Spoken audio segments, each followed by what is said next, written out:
Now, Keir Starmer, the British PM that's in trouble, trouble on all quarters. How can someone, I can't remember the last time you had a politician or party, political party, come in, win the election on a landslide, and then a few months later, people want them out. Okay, and in particular, people are unhappy with him. So let's find out a little bit more about the man. Okay. So what it is, he has, besides becoming PM, he was leader of the Labour Party since 2020 and served as leader of the opposition from 2020 to 2024 and has been a member of Parliament since 2015 and the Director of Public Prosecutions from 2008 to 2013. That's the case. Well, this is something I've noticed with a lot of politicians in the Western world is so many of them are lawyers or were lawyers before they started. I know it's something to do with either, they know about the legal system and so forth and so forth. And so they think, they'll do well in politics. And that's turned out to be quite true. Okay, because rules are in politics and legal matters and so forth. It encounters a lot of legal matters. So lawyers that deal with the law day in, day out would be familiar with it. And I guess then it's kind of, easier slide for them to go into politics than someone, that's been an engineer, so to speak. Or even doctors. So you do have doctors then becoming politicians. Mainly they start off looking after health portfolios and then eventually they go into other areas. Don't think on top of my head there's been any doctor that's been that's headed been a head of a country, say president or prime minister.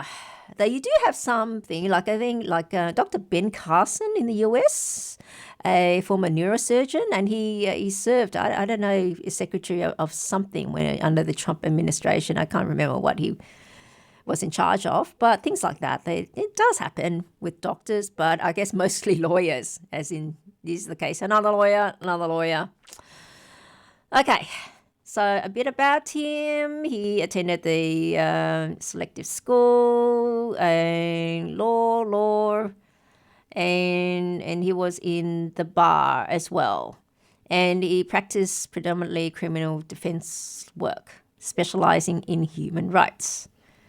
And he served as a human rights advisor to the Northern Ireland Policing Board and was a Queen's Counsel in 2002. For those not familiar, Queen's Counsel basically means very senior counsel, very senior lawyers. Now they're called King's Counsel.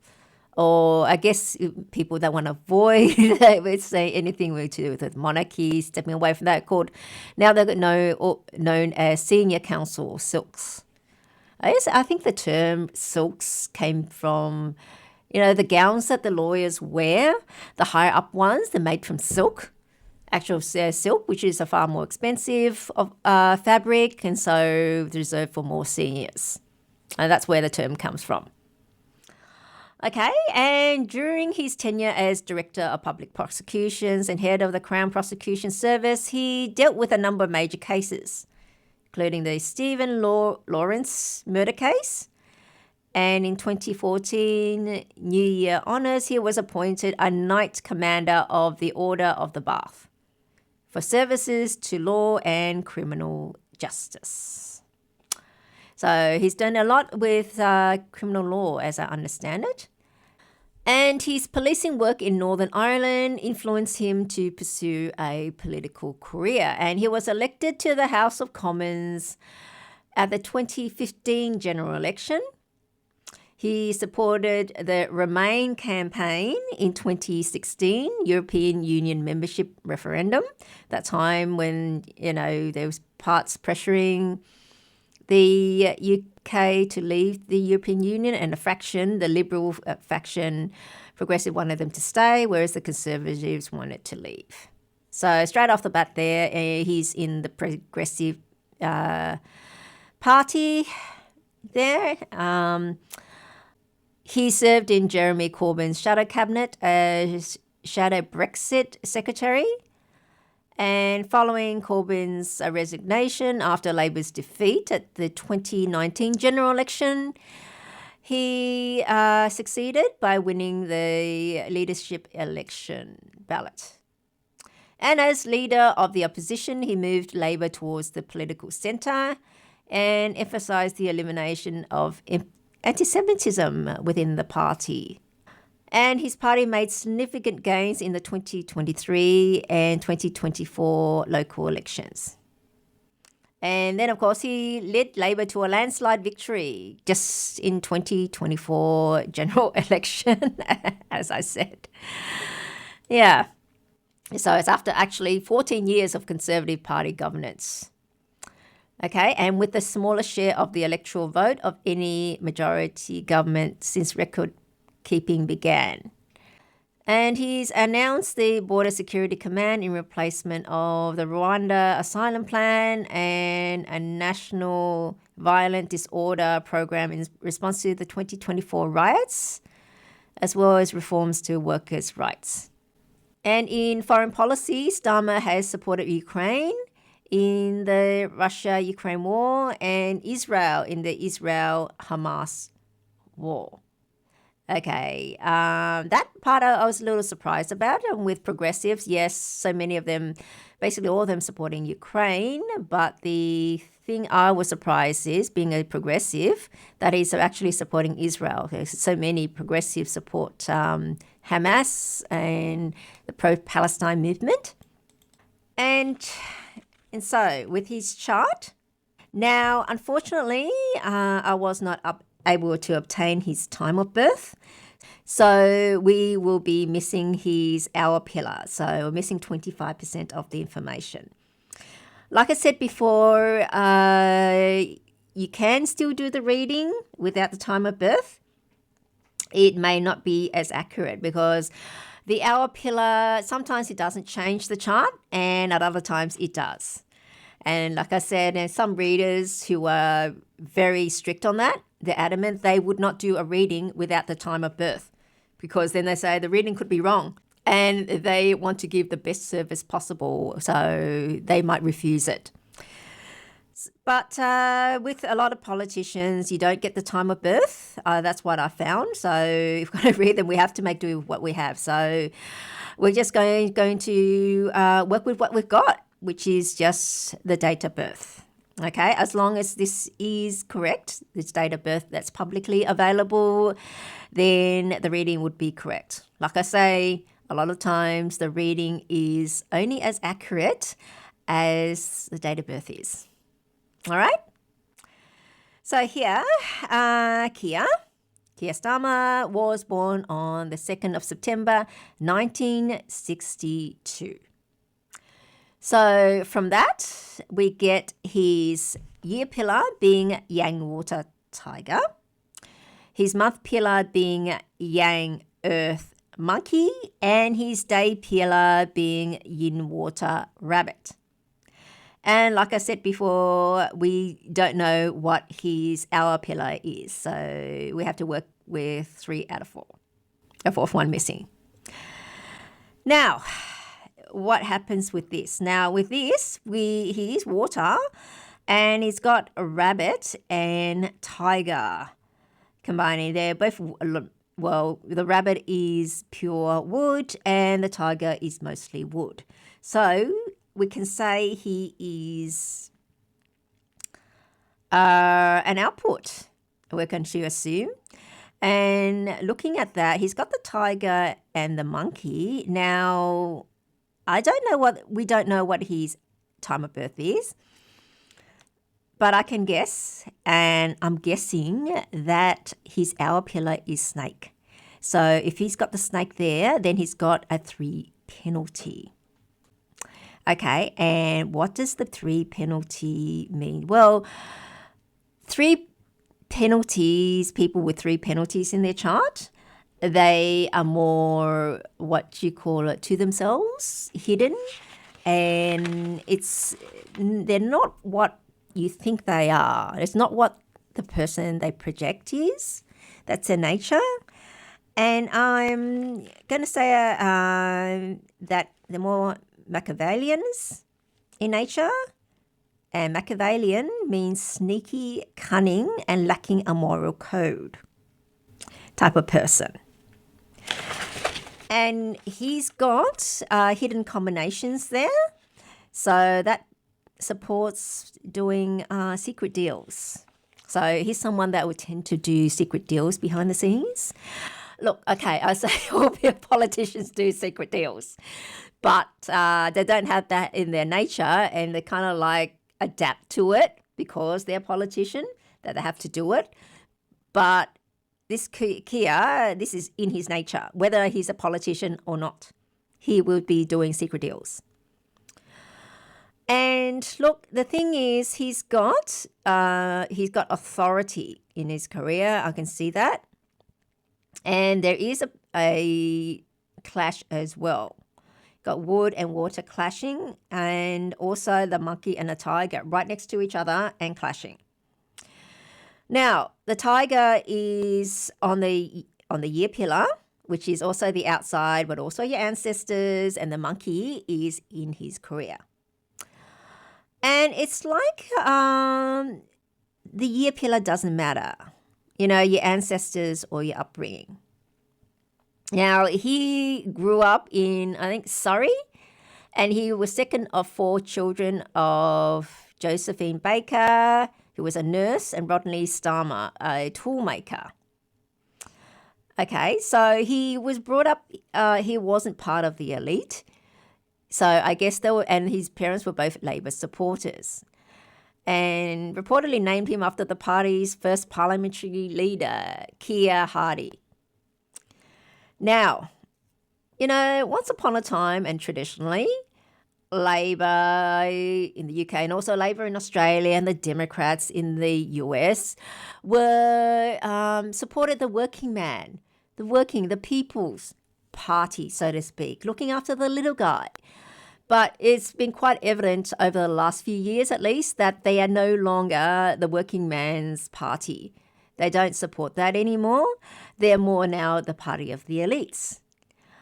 And so looking at this, like his clash with his year pillar, that also represents as ancestors and so forth, that is more like a tradition. So now he's gone into a party he's gone against, and his policies went against the interests of the working man. And the working man now is actually the more conservatives, and the progressives are more elites now. It's just flipped the other way. And people, exactly what I mean. You have a look around. Any country that's now being governed by Labor, it's all progressive policies. And even in Australia, and people are having enough. I mean, even Labor under Albanese tried to bring in the voice and spent $400 million trying to get this campaign to recognise, they call it the voice, but recognise Indigenous people in the Constitution, I think. And that was flatly rejected. A whole waste of taxpayers' money for making virtual signalling purposes. So who does that serve? By spending $400 million, it could have been spent on public housing, and helping people that are struggling, rather than this basically does nothing, and to a lot of people it was divisive. So that's what I can see from him. He's going against it, just as with most Labor now in progressive parties. So have a look back at his chart. Yes, in 1985 was when he first got his Bachelor of Laws at the University of Leeds. Then the following year, he got a Bachelor of Civil Law at the University of Oxford. And in 1987, he became a barrister. So all that time, from the 80s there, Ox year, Tiger year, and 87, Rabbit year was Wood. I have to say, because he's an output, his best element is going to be wood. Okay, that's his strongest element. And this is when he started getting power, was when during the rabbit year, and that is wood. So before it was just study, study. Now, 2008, he became the head of Crown Prosecution and Director of Public Prosecutions. And 2008, he was going into his ox year. And in 2014, this is when he started his political career. Okay, now 2014, came into the wood luck cycle, young wood luck cycle. So there's a big career shift. He's got wood there, and so then he starts getting power. Okay, he became Labour parliamentary candidate. And in 2015, he was elected at the 2015 general election, and that was a goat year. And goats and rabbits combine. He's got a rabbit, and so it forms half of a 3-harmony wood combination. More wood, more power. So that's because it's aligned that wood's his favorable element. I'll say he is an output person, and so his year pillar is not going to change that. Okay, so that's the clues that we can get. Now, 2016, he supported remaining in the EU in that referendum, as we mentioned, and that was a monkey year. And the monkey is on his career pillar. So they're emphasizing supporting the elite and turning his back on ancestors, the year pillar, with their clash with the year. And in the January of 2020, he became Labour leader. Now, 2020, where is that? 2020, he is in the tiger luck cycle. Okay, so that's the same as his year pillar, and it's more wood. Tiger luck cycle. And this year in 2024, he's still in the tiger luck cycle. And what is this year? This year is the dragon year. And he's got a rabbit and a tiger. And with the dragon, it forms a full seasonal wood combination. There again. And so what happens with wood? More power to him. It's great, and so that's the reason why he's become so much more stronger this year. And of course, July, that was the election, and July was a goat month. And goat, what does goat do? He's got a rabbit, and the goat and the rabbit combines. It forms a half 3-harmony wood combination. There it is, wood again. So he's done extremely well. And to 2024, he's also entered the yin wood luck cycle. So he's got a trio of wood, all this wood. That's why he's got all this authority and luck on his side. Though people have not been happy with what he's done so far. I mean, so unhappy that there's someone that started a petition calling for a fresh general election because they're unhappy. And I think it was a publican, a guy that owns a pub, that started it. And it was only very recently, I think like a week or so ago, and apparently it's gone viral, this petition. Now it's got a few million signatures wanting him a general election so they can get rid of this government that they're unhappy with in terms of the policies. So I'll read you the article that about the publican. It says, a publican already fed up with the new government has said the viral response to his petition calling for a fresh election just months after the vote has been beyond his wildest dreams. Tory voter Michael Westwood's parliamentary petition has, in a matter of days, secured more than 2.5 million signatures backing his plea. Mr. Westwood said he launched it because he believed the Labor government elected on 4 July, had gone back on the promises the party made. But Prime Minister Sir Keir Starmer said he was not that surprised people who did not vote Labor wanted a rerun of the poll. Mr. Westwood, who owns 3 pubs in the Black Country, including the Wagon and the Horses in Albury, said, "The people that are currently in charge of the country, in my opinion, lied to get there." He added of the petition, "To have my opinion and my thoughts put out there and to find out actually quite a lot of people agree, I think it's fantastic. It just shows that you're not on your own." He went on to predict that tough times were ahead following the national insurance hike and changes to business rates relief announced in the recent budget, which he said would have a detrimental effect on small business. The petition, created on the 20th of November, currently has about 2.7 million signatures and will be considered for a debate in Parliament, although the document will not itself trigger an election. When asked about the petition, the Prime Minister told ITV that he had inherited a lot of problems from the previous government and he had decided to take the hard decisions first. "I remind myself that very many people didn't vote Labor at the last election," he said. "I'm not surprised that many of them want a rerun. That isn't how our system works." Mr. Westwood said it was his view the Prime Minister had in fact taken the easy option. "Small businesses," he said, "are the heart of this country. It's what makes this country tick, and there's not going to be any left." He said of his document and its signatories, "All I wanted to do was give people a chance to express their opinion." But some people have raised questions over signatories' authenticity, with petition data revealing a number of names to be countries.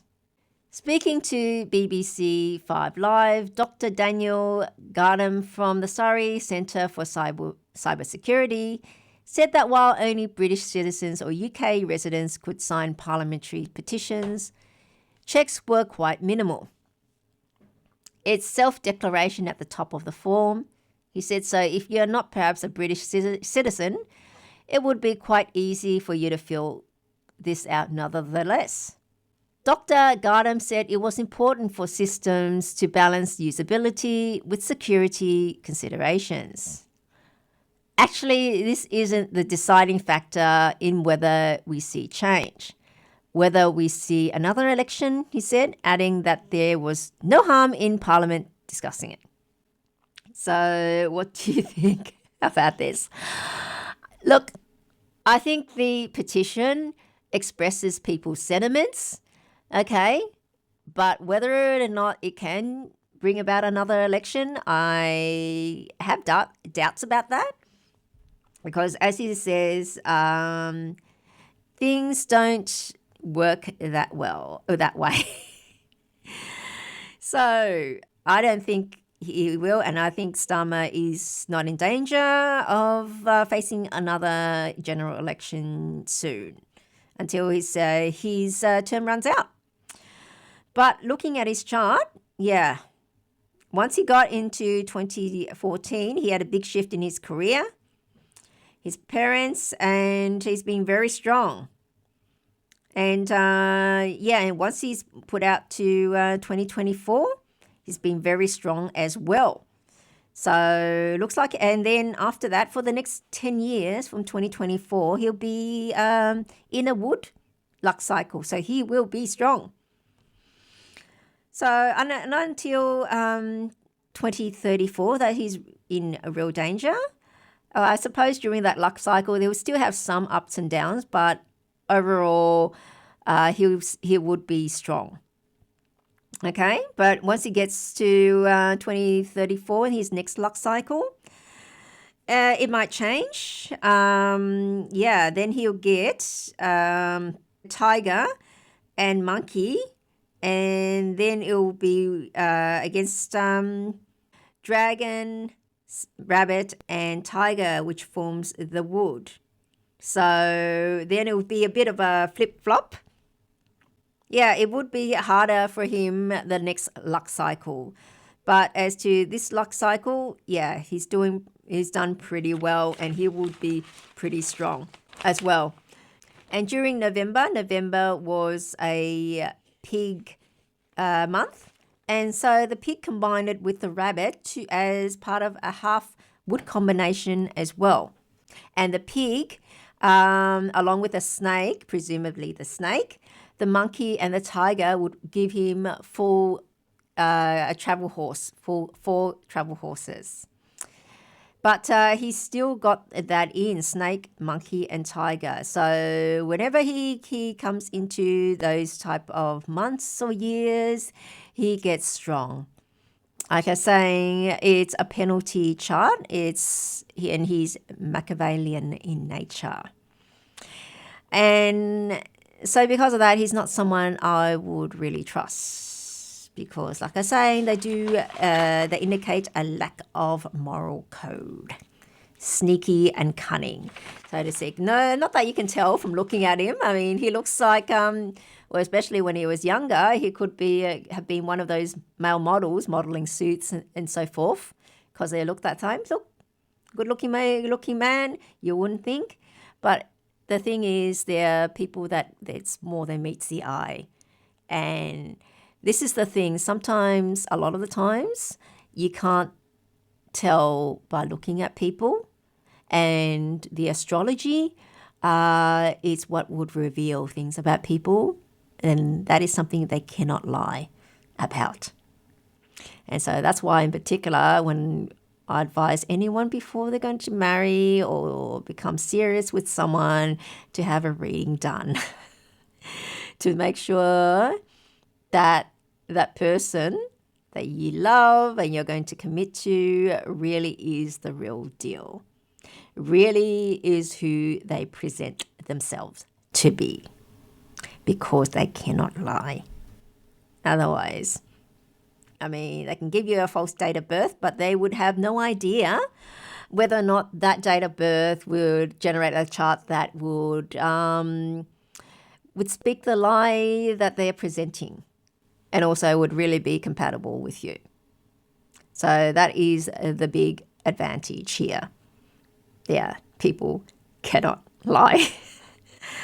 And because of that, a lot of the times, politicians, dates of birth out there, I don't think that is really necessarily the correct one. Okay, but then again, if it's already out there and they didn't think of it, then that'll be the correct one. Like maybe this one looks like it could be correct because it's fitting in. You know, maybe it's already out there before he thought of it, and then you can't retract it. So this is the thing I have to remind our listeners, that the reading can only be as accurate as the date of birth is. Okay, so Keir Starmer, in a nutshell, good-looking person, but from looking at his chart, he is not someone that I would trust.